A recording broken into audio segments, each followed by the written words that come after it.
give them some inputs. So we give them some inputs in the form of a textbook, some classes in which they actually get a glimpse of what is to be done when they go there.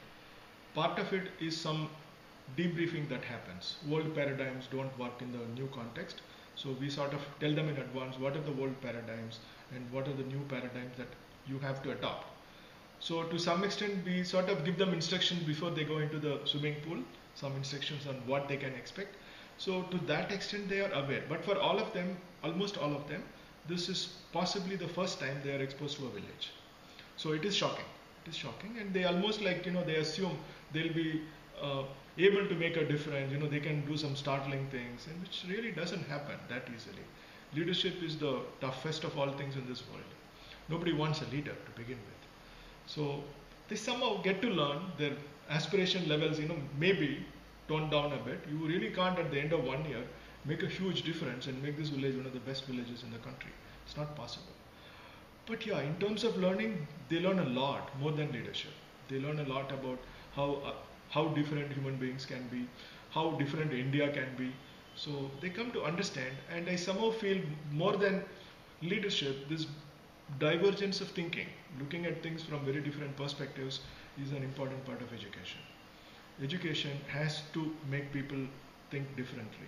So it's not just leadership. In terms of overall objective of education also it comes in. Plus, one of the most important objectives of this institute, when it was started, Professor Bala had this vision.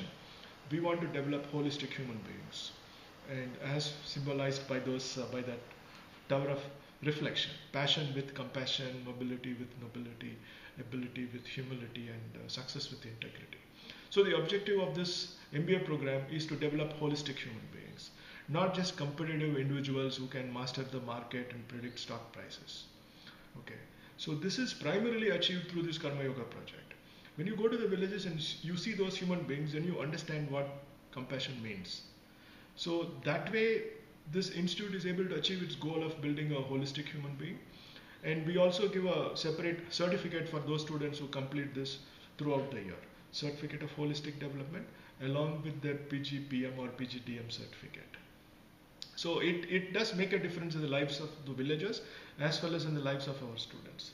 And I think that is the reason why many students would want to join this institute.